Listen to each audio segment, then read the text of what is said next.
Premièrement, il faudrait avoir une politique de voisinage plus forte, donc munie des instruments politiques, juridiques et financiers plus forts, plus généreux.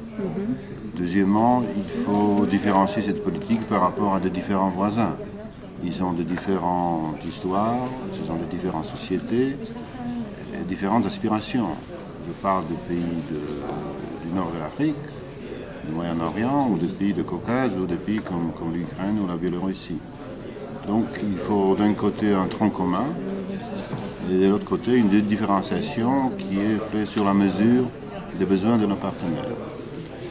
Je pense que maintenant, quand nous avons dans le traité de Lisbonne la politique du voisinage inscrite pour la première fois, on aura une base juridique pour renforcer cette politique de tous ces aspects que je viens de mentionner.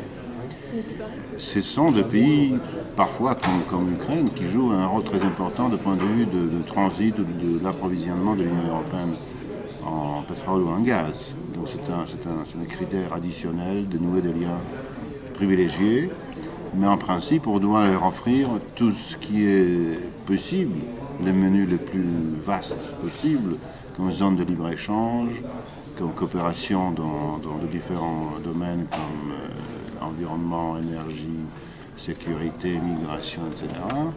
Et puis, dans la mesure du possible, ouvrir des programmes communautaires pour qu'ils puissent s'approcher à l'Union européenne.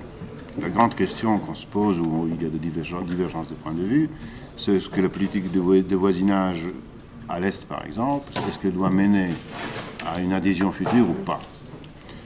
Étant donné qu'il n'y a pas d'accord au sein de l'Union aujourd'hui d'offrir cette perspective d'adhésion, il n'y en a pas ou il n'y en a pas encore. Donc la proposition et prochainement le rapport sur l'élargissement du Parlement européen va dire qu'on laisse les options ouvertes.